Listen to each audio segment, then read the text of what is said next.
Antonio, sí, bien. Muchas gracias por acompañarnos en este acto, siempre triste en el recuerdo, intentando que nunca más vuelva a suceder, conmemorando la liberación de un campo de concentración, algo bastante difícil de digerir. Ya nos ha avanzado un poco en cronología, compañero, qué pasó durante esa Segunda Guerra Mundial. Manuel y yo, cuando hablamos de dar una charla conjunta, coincidimos desde el primer momento sobre lo que íbamos a hablar sin haberlo comentado. Vamos a hablar de qué pasa después. ¿Qué pasa después? Todos sabemos más o menos esa trayectoria de la Segunda Guerra Mundial, ese holocausto, ese asesinato masivo de más de 6 millones de personas, de más de 6 millones de judíos, más de 1,5 millones de gitanos. Pero ¿qué pasa después con aquellos que sobreviven?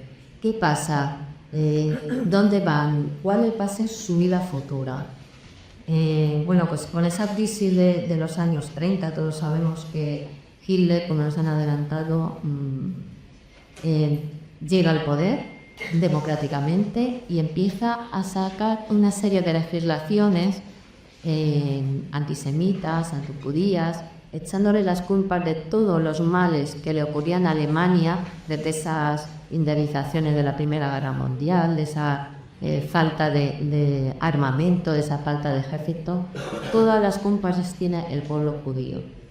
En esos momentos empiezan a sacar en el año 35 esa ley de Nuremberg, donde se divide totalmente la sociedad alemana y austríaca en arios y no arios. Ya empezamos con esas restricciones.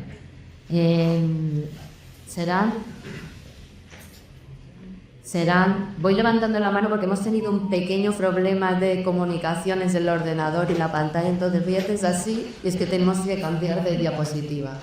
Bien, mi charla dice liberados, pero no libres. Bueno, porque habrá de qué les pasa, porque se queda en ocasiones en el mismo campo de concentración que ha sido liberado. Algo horroroso. Bien, estaba con esas leyes antisemitas que se van realizando. Es parte de la población judía europea, alemana, austríaca, viendo lo que luego causó ese holocausto, ese asesinato compulsivo por parte de los nazis, deciden abandonar Europa, deciden empezar a salir. Entre el año 33 y el año 45, 340.000 judíos salen de Europa a diferentes espacios, sobre todo alemanes y austriacos. Muchos huyen a otros países que piensan que van a estar a salvo y luego caen en las redes del nazismo. Más de 100.000, de esos 100.000 prácticamente la totalidad fallecen en campos de concentración, campos de exterminio. Asimismo, unos 80.000 refugiados judíos llegan a Estados Unidos en el año 38 y ahí empieza a preocuparse, digamos, internacionalmente. Y los americanos dicen, se nos van a abrir aquí mucho. Los ingleses opinan lo mismo. No conviene. Y lo que se va a dar va a ser esa conferencia auspiciada por Roosevelt. Aquí vemos esa salida de judíos de Europa. Se va a dar la primera conferencia, la de Vía.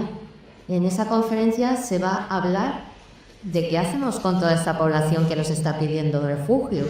Roosevelt, bueno, pues, ¿qué hacemos? ¿Los refugiamos? ¿No los refugiamos? Bueno, pues van sacando una silla de la población. Bueno, en esos momentos realmente pocos países quieren recoger a todos esos judíos víctimas de esas políticas del régimen nazi.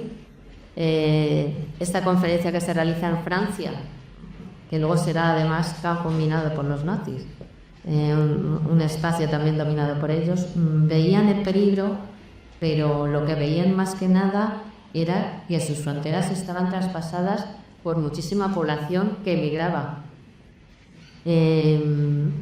Más de 60.000 se decide que en principio estamos en los albores de la Segunda Guerra Mundial por trasladarse a Palestina.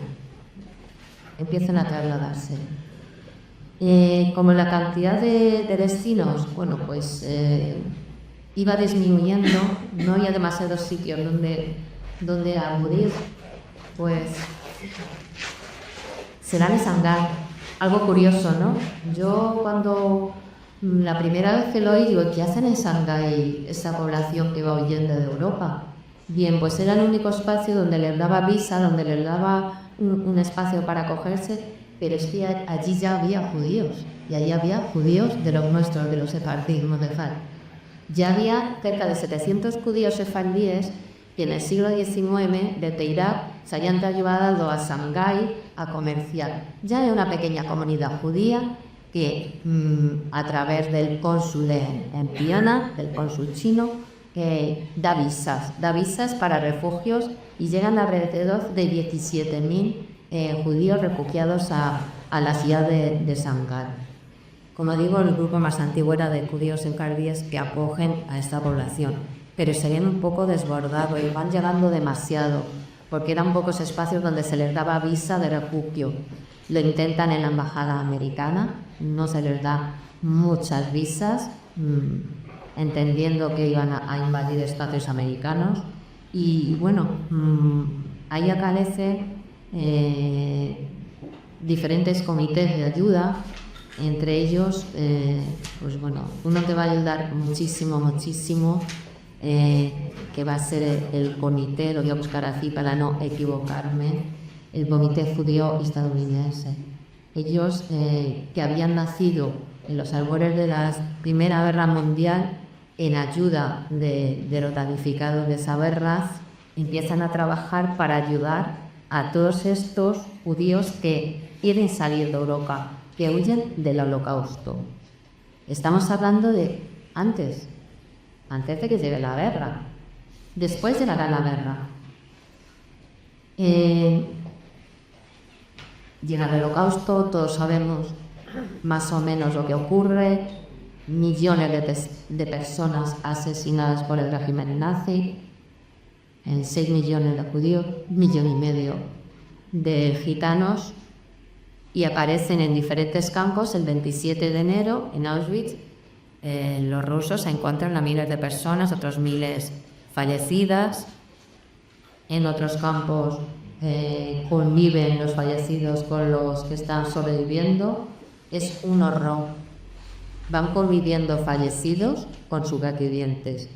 ¿Qué hacemos? ¿Qué hace la comunidad internacional para proteger a todos estos a todas estas personas que han sobrevivido, que están en condiciones de rehacer su vida, pero que no tienen nada?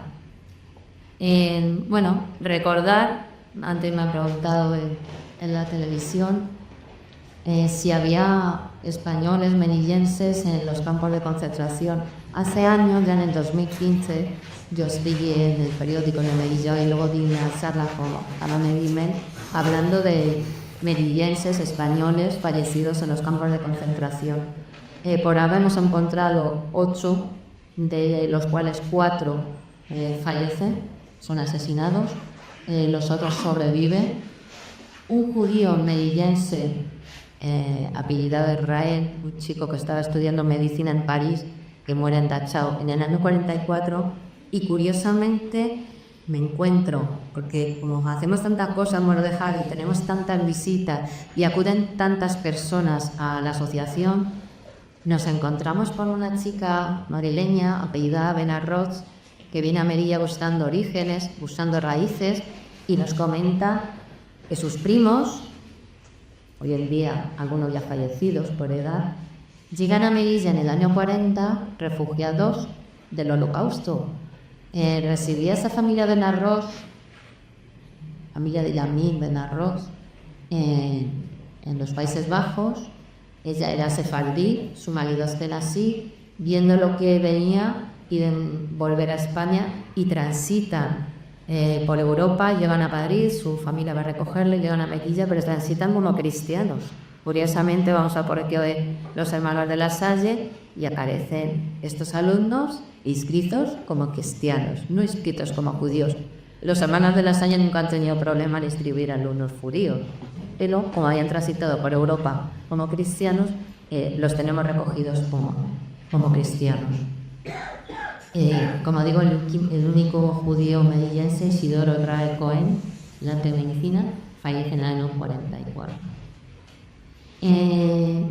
Cuando van llenando, como digo, estos campos de concentración, encuentran enfermos, lisiados, algunos que se les da de comer y fallecen inmediatamente. Hubo al final restricciones de comida, no porque no les quisiera dar alimentos, sino porque a la hora de digerir alimentos fallecía de un exceso de alimentación, que no era exceso, simplemente era alimentarse correctamente. Fallecen muchísimos de aquellos que van recogiendo diferentes campos. Hay un hecho histórico. Pasa al anterior, por favor. Vale. Interesante.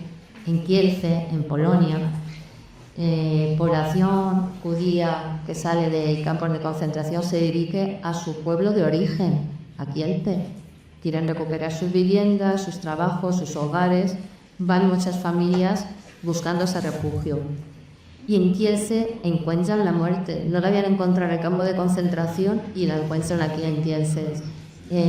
Más de 40 personas fallecen a manos de sus convecinos porque ese antisemitismo tan latente en Polonia lo encuentran en ese mismo pueblo.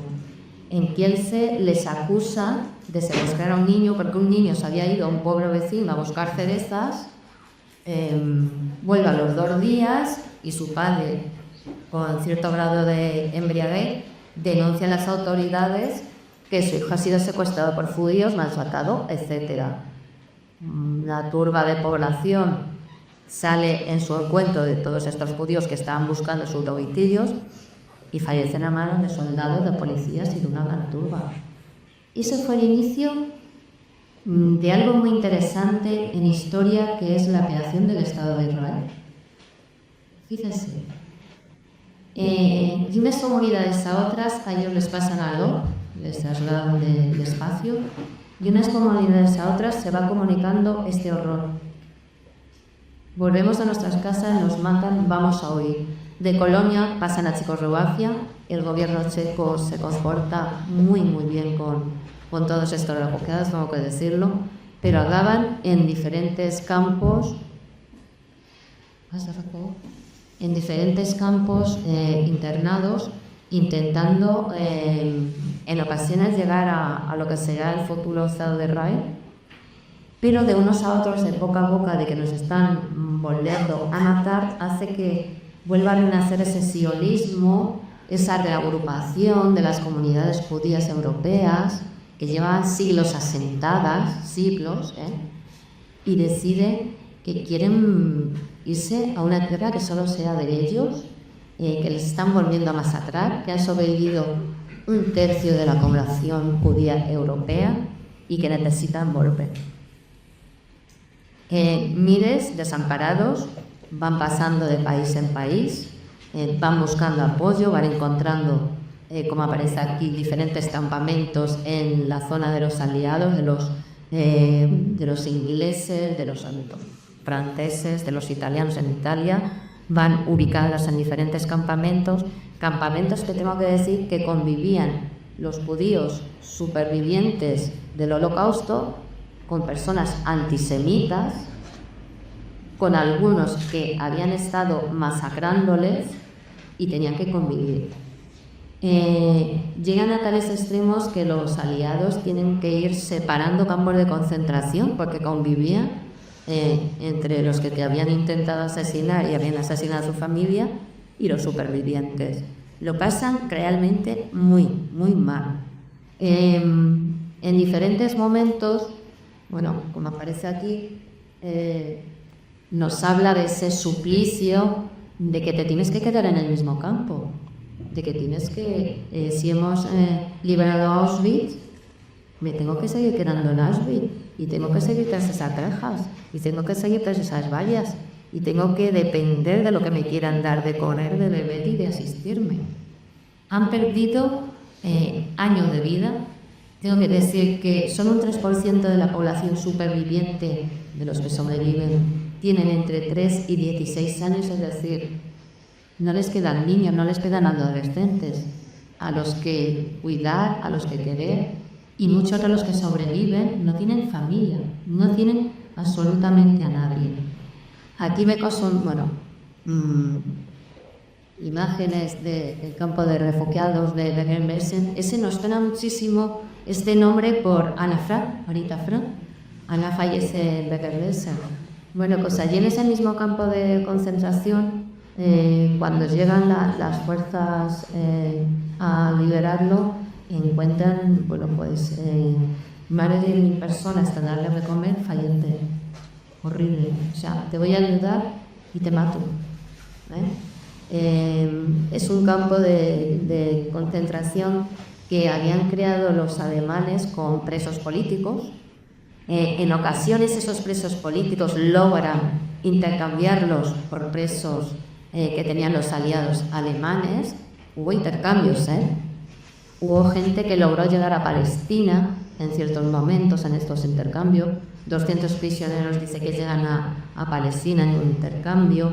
Luego otros 1.500 pudieron pasar a Suiza. Es decir, se van intercambiando prisioneros en ese campo. El 15 de abril del 45 es cuando entran las fuerzas aliadas a liberarlo. Hay, como digo, más de 10.000 personas que fallecen. Hay 60.000 presos que malviven, conviviendo con lo que he dicho al principio de la charla, con los fallecidos, con los asesinados, con las cenizas y con lo que quedaba del campo. Los aliados tienen que quemar totalmente este campo de concentración cuando lo vacían por un gran peligro que era el tifus, existía esa enfermedad en el campo y tuvieron que quemarlo. Y en la cercanía donde había un campamento alemán, ahí es donde ponen un campamento, digamos, de estos refugiados, de supervivientes del campo. Se quedan prácticamente en el mismo espacio. Muchos de los niños no tienen familia, tienen que publicitar con una imagen, con su nombre, de dónde son, en muchísimos de los periódicos, porque cuando se liberan los campos, esa población judía superviviente decide seguir adelante. Crean muchísimos periódicos en yiddish, sobre todo, y ahí es donde publicitan, este niño ha perdido su familia de tal sitio, van publicitando la búsqueda de familias, las reagrupaciones de hermanos, de padres, si es que había. En muchas ocasiones no te quedaba nadie de familia.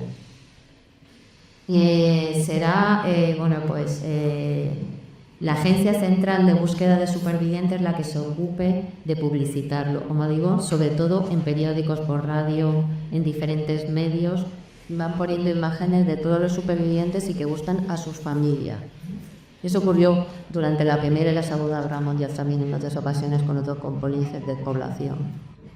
En los campos de concentración, de refugiados, la vida sigue. La vida sigue y hay que educar.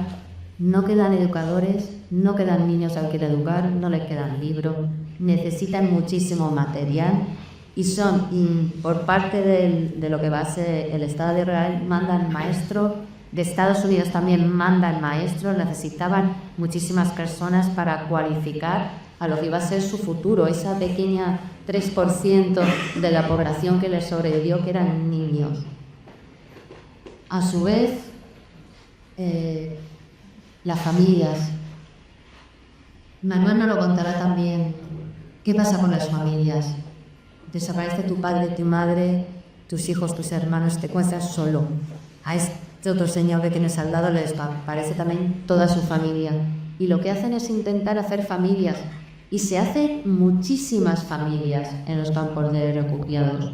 Hay muchísimos matrimonios, se busca otra vez la vida, realmente lo que es la vida. Dice que entre 1946 y entre el 45 y el 48, cuando se liberan los campos de concentración y salen estos campos de refugiados, se dan las tasas más altas de natalidad del mundo. Fíjense, si se buscaba, se hicieron matrimonios, se casaron hicieron nuevas familias.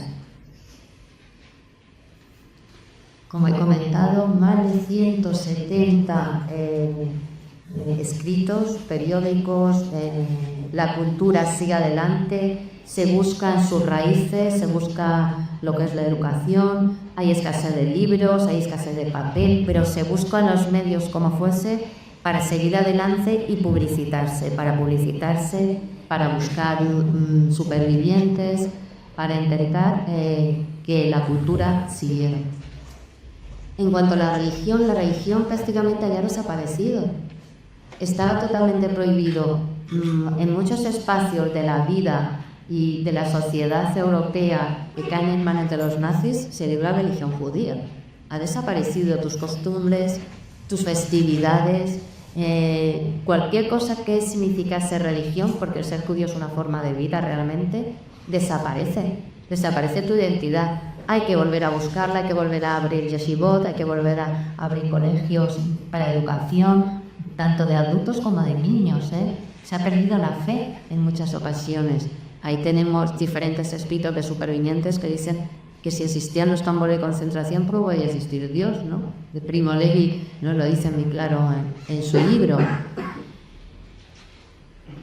Conmemoraciones, recuerdos, se intenta recordar con lápidas, con diferentes eventos, quiénes fueron esas familias masacradas, esas familias que desaparecen, que se habían diluido, que habían salido en el humo de los campos de concentración. Tras lo que ocurrió en Kielce, como les he hablado del sionismo, se van uniendo muchas comunidades judías y demandan salir a su tierra de origen, a lo que será el Estado de Israel. Hay muchísimas manifestaciones, hay huelgas de hambre, incluso de niños. Queremos unificarnos, queremos salir de Europa, no nos dejéis aquí. Ahí se ve una de las salidas, hay diferentes trayectos y uno de los barcos que da lugar también a que se abran las puertas para lo que será el Estado de Israel hacia Palestina es este barco, el Exodus. El Exodus, que llevaba otro nombre cuando sale de Francia, antes de llegar y tocar puerto en Palestina, es parado por los británicos, devuelto, como otros barcos, no será el único. Habrá otros barcos incluso a las Américas que vuelven de Cuba. No les dejan bajar, no les dejan acercarse a costa, son repatriados, obligados a bajarse de esos barcos. Aquí teníamos un pasaporte, esos de tránsito. Somos obligados a bajar de los barcos. En ese rifirrafe mueren 2 personas, hay varios heridos. Y de nuevo todas las comunidades europeas supervivientes se unen y dicen: queremos ir a Palestina, queremos ir a lo que va a ser nuestro país, a lo que va a ser Israel. Voy a finalizar ya en este vídeo, porque le toca al compañero y podría hablar aquí horas. Han sido variados los testimonios, nunca al momento de terminar ese holocausto, esa repatriación, esa reunificación de familias. No hacen en esos momentos, no se dedican a escribir qué es lo que me ha pasado, por qué sobrevivió, por qué he llegado a América, que llegaron muchísimos a América, por qué he llegado a Bolivia, que les abrieron las puertas también a Bolivia, a judíos europeos, porque soy de Shanghái. No, al principio lo que querían era vivir. No hemos encontrado muchos testimonios que nos quisieran hablar de por lo que pasaron. Ha sido décadas después cuando se atrevieron, cuando nos han hablado, cuando han dejado ese testimonio. Aquí tenemos unos niños que ya de adultos, pero bien adultos, rozando ya la tercera edad, han dejado testimonio. Anteriormente dolía mucho, incluso familias no sabían que sus padres eran supervivientes de campos de concentración. Esos testimonios nos sirven para darnos cuenta de los horrores que pasaron todos esos desplazados, todas esas personas que salen de sus hogares, porque el judaísmo de Polonia desaparece prácticamente. A una fecha de hoy, si vamos a Polonia y compramos algún recuerdo que habla de judíos, le traje uno a Mordejai cuando estuve en Polonia, estuve en Stuttgart, pero en un mercadillo compré un recuerdo y les tachaba de avaros, todo ese antisemitismo que estaba presente en el nazismo sigue presente en ocasiones y te lo van vendiendo como souvenir. Cerrar la nación, una moneda pequeña diciendo, uy, esto es muy poco para si se lo regalas a un judío. Ese antisemitismo lo notaron, salen de su tierra, son expulsados, no pueden volver como empiecen, les asesinan y nos van dejando diferentes testimonios, pero muy poco a poco. Nos han hablado de su vida y algunos, lo comentaba en la radio, terminan suicidándose, no logran rehacer sus vidas. Sí es verdad que el judaísmo siguió, que fue avanzando, se fueron agrupando, fue creciendo, pero ese sentimiento de los que logran sobrevivir no lo van a conocer hasta décadas después. Es un sentimiento que nos contará Manuel también, que tiene algunos quitados a la hora de reescribir su historia. Y le voy a dejar con el compañero, no quiero, además hemos empezado un poco tarde, no quiero abusar del tiempo que tenemos. Muchas gracias.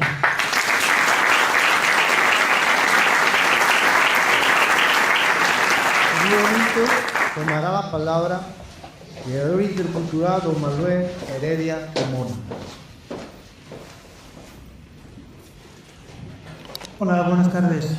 Excelentísimas e ilustrísimas autoridades, queridos primos y primas, amigos y amigas y compañeros de viaje.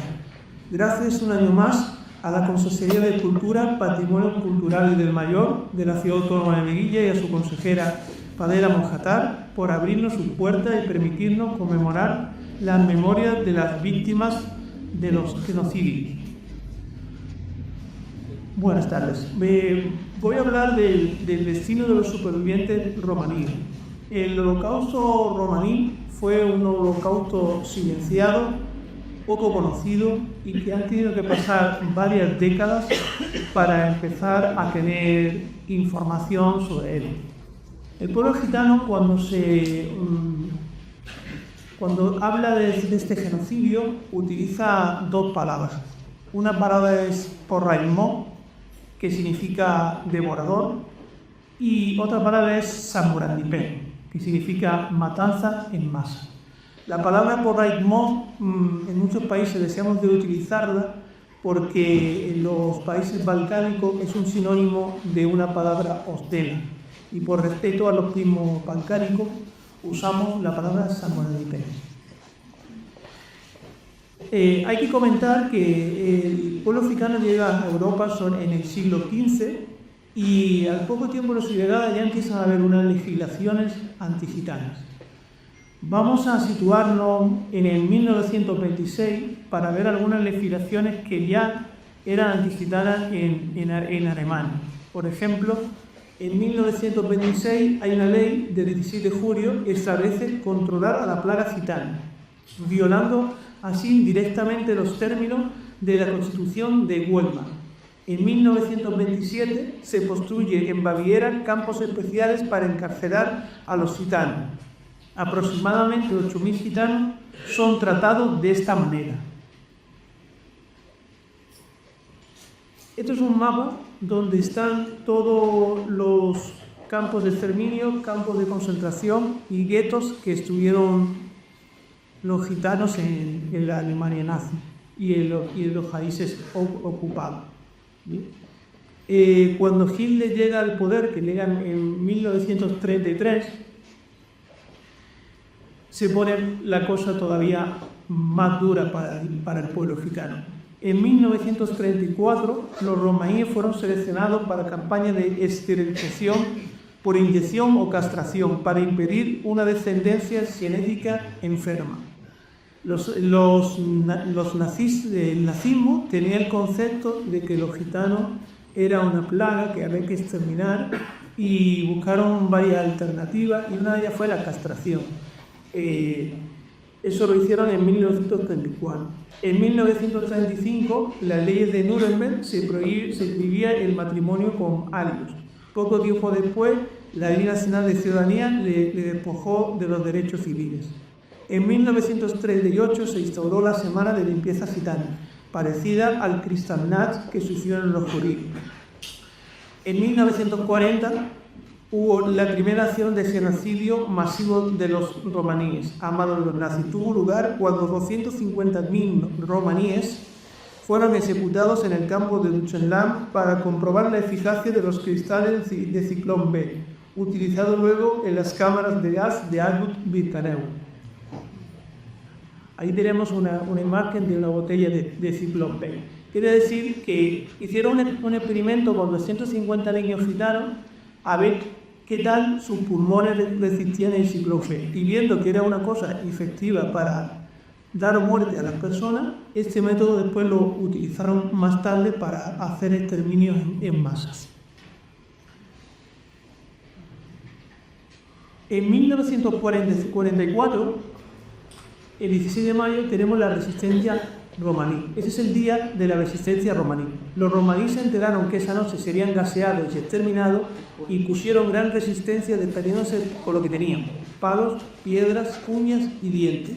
Consiguieron no ser gaseados ese día. El 2 de agosto de 1944, todos los gitanos del campo de concentración de Auschwitz-Birkenau, hombres, mujeres, ancianos y niños, fueron exterminados.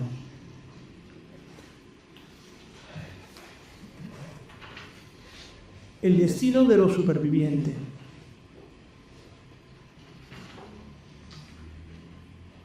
Tras la liberación de las tropas aliadas, los gitanos se encuentran en una situación difícil. La discriminación contra los gitanos continúa cuando la República Federal de Alemania decide que todas las medidas tomadas contra los gitanos antes de 1943 eran políticas legítimas del Estado y los romanos no tenían derecho a restitución. La encarcelación, la esterilización y hasta las deportaciones fueron consideradas como políticas legítimas. Ese hecho convirtió a los gitanos en culpables de su destino y no en víctimas del genocidio, sino en culpables de su destino por su forma de vivir. Según la política alemana, son asociales y piensan que la delincuencia y la criminalidad se hereda de padres a hijos. Por eso es el motivo que no son considerados ellos víctimas del holocausto racial. Por todo esto, el pueblo gitano intenta pasar desapercibido e invisibilizarse. Como técnica de supervivencia, muchos de los que se quedan allí se tiñen el pelo de rubio, dejan de hablar en su idioma y se ocupan en profesiones que no eran comunes entre el pueblo gitano. Todo eso para pasar desapercibido. Muchos gitanos pasan de la liberación a los campos de exterminio. Cuando son liberados no tienen patrimonio, ya que se lo quitaron todo al entrar a los campos. Algunos se quedan en las ciudades que han sido liberados después de intentar reencontrarse con familiares, otros vuelven a sus países y un buen número prueban suerte en América. Estamos viendo que el pueblo gitano después de la liberación siguen siendo legalmente personas no gratas, la legislación sigue en contra de ellos y por ese motivo muchos piensan salir de esa zona de Europa y ven en América una posibilidad a una nueva vida mejor. Las profesiones que llevan los gitanos principalmente son la fundición del hierro, las domas de animales, el comercio de caballería y la música, el arte.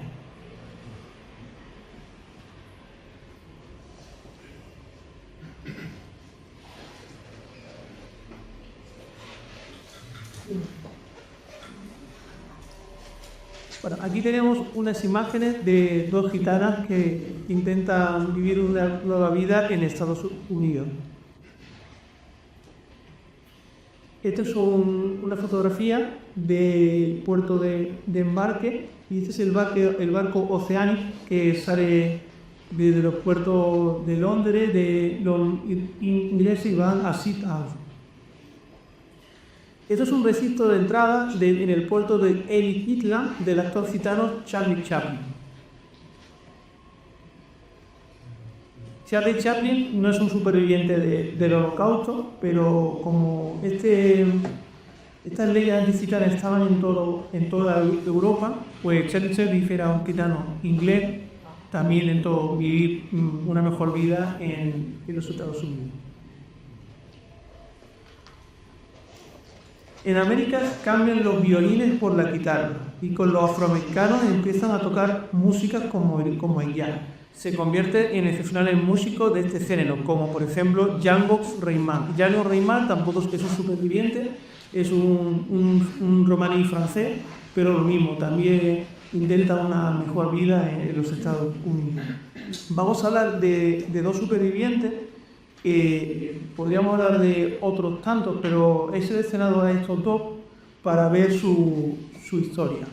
Filomena Frank nació en el año 1922, desde niña en los espectáculos musicales y teatrales a los que se dedicaban con éxito la compañía familiar. Tras la liberación comprobó que la mayoría de sus familias habían sido devoradas por el nazismo. Para poder vivir se incorporó a un grupo musical que tocaba para las tropas aliadas.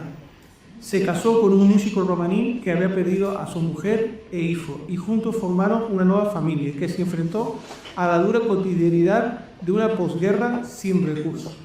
En 1980 publicó su primer libro, unos cuentos de hadas, y en 1985 vieron a la luz sus memorias, Entre el amor y el odio, una vida gitana. Y a partir del 12 empezaron a llegar los premios y reconocimientos que valoraban su lucha contra el antisitanismo y contra los prejuicios raciales. Filomena Frank fue una persona muy importante para el reconocimiento del samurái libre. Aquí tenemos la figura de Carl Stockham. Carl Stockham publicó en 1944 su libro En casa, en cualquier lugar del mundo. Carl empezó a practicar la pintura en su estancia en Estados Unidos. A partir de 1985 fue el protagonista de una exposición organizada por el Museo Memorial del Holocausto de Washington, en colaboración con la Embajada de Austria en Estados Unidos, algo que ayudó sin duda a hacer visible el genocidio romaní. Bueno, hasta aquí hemos visto un poco la historia del pueblo gitano, qué es lo que le pasó antes del genocidio y qué hicieron después del genocidio. Y ahora vamos a ver una cronología de la negación al reconocimiento, un lento camino. Aquí tenemos una imagen de un campamento gitano y este es el símbolo que llevaban los gitanos dentro de los campos de concentración, un triángulo marrón invertido.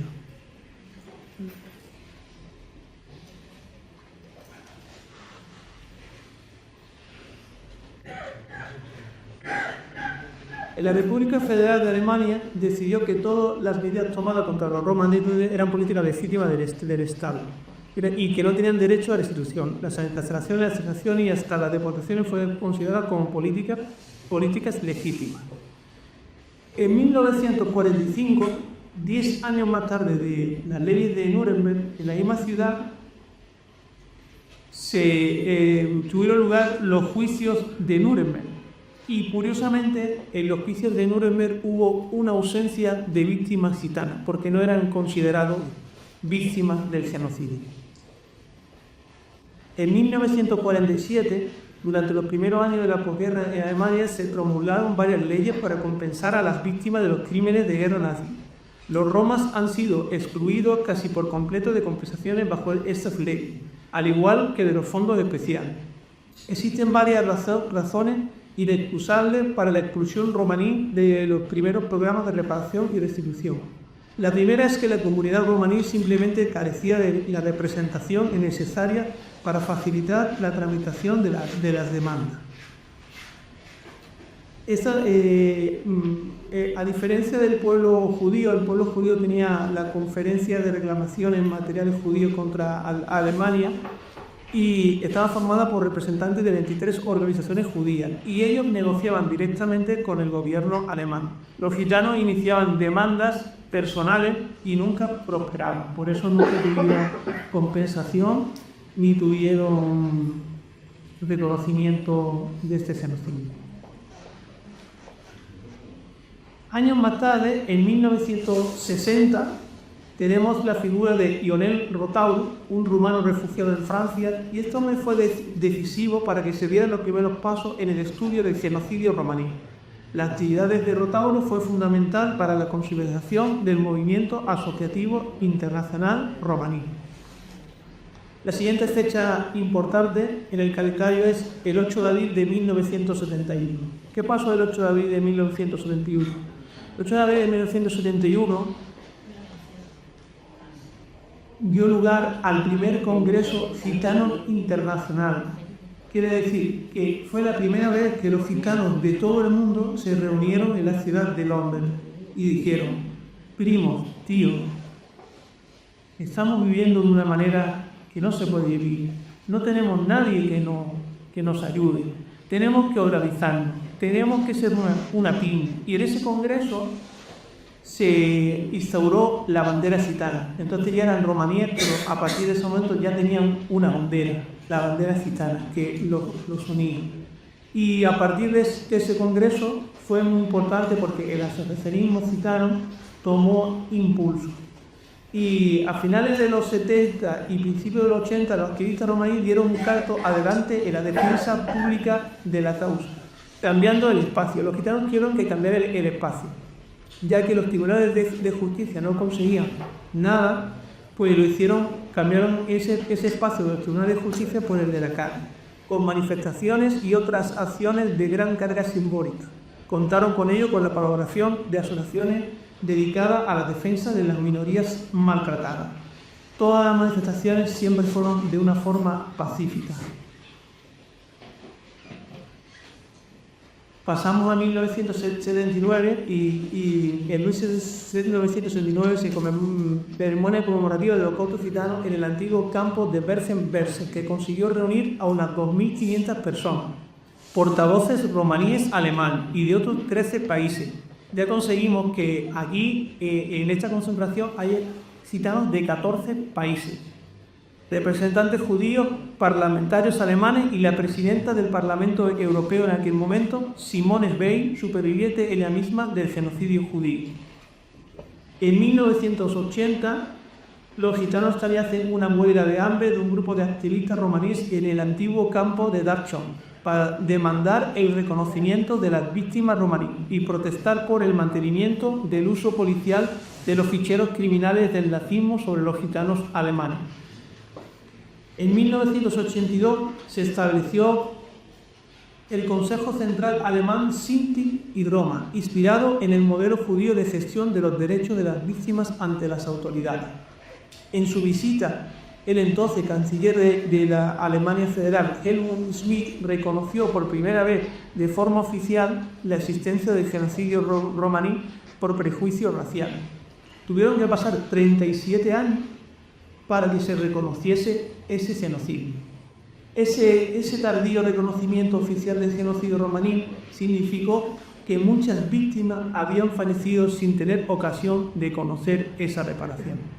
La batalla más activa del Consejo Central Sinti romaní fue el de la memoria del Samurantipé. En 1965, como hemos visto antes, Filomena Frank publica su memoria. Filomena había sufrido durante décadas el silencio que rodeó al superviviente del Holocausto gitano. En 1988 se reclama un lugar propio para el sufrimiento causado por el nazismo al pueblo gitano por motivos raciales. Se llevó a cabo años más tarde. En 1996, Polonia celebra la Caravana de la Memoria Romaní, con la ayuda del Museo Etnográfico de Tarnów. Los participantes recuerdan a las víctimas con discursos y canciones. Hay 3 paradas: el monumento a todas las víctimas de Auschwitz en Tarnów, la fosa colectiva de Zabno, donde fueron enterrados un grupo de romaníes fusilados en 1943, y la localidad de Exerowa, donde la policía alemana asesinó a 93 vecinos por el simple hecho de ser gitanos. En 2005 hay una resolución del Parlamento Europeo señalando que este genocidio debería ser oficialmente reconocido. En 2012 se inaugura en Berlín el Memorial de las Víctimas Gitanas. Estamos hablando que los campos lo liberan en 1945 y este momento es en 2012. Han pasado más de 50 años. Aquí tenemos una fotografía de Angela Merkel, que en ese momento era la canciller alemana, y los representantes sinti y romaníes. El 2 de agosto es el Día Europeo de la Conmemoración del Holocausto Gitano. Como hemos dicho, la noche del 2 al 3 de agosto, terminado por la vida de todos los gitanos en el campo de Auschwitz-Birkenau. Entonces, el día 2 de agosto celebramos el Día Internacional del Holocausto Gitano. En el año 2015, el Parlamento Europeo declaró el 2 de agosto como el Día Europeo de la Conmemoración del Holocausto Gitano. En nuestra ciudad se conmemora el Día del Holocausto Gitano o Samurandipen desde el año 2022, a través del convenio entre el Instituto de Cultura Gitana y la Consejería de Culturas, Patrimonio Cultural y del Mayor. En ese mismo acto conmemoramos la Gran Redada, otro intento de exterminio para la población gitana española en nuestro país el 30 de julio de 1749. El 2 de agosto conmemoramos el Holocausto romaní y la Gran Redada. Y quería terminar con esta fotografía, que es un epitafio en el campo de concentración de Auschwitz-Birkenau, y está escrito en romano, pero dice: en memoria de los hombres, mujeres que fueron víctimas del genocidio nazi aquí. Gracias.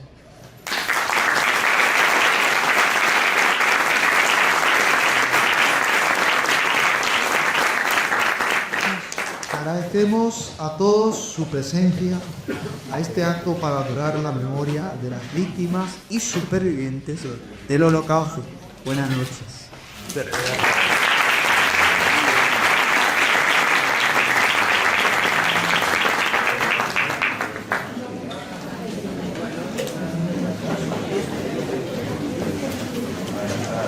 Sí,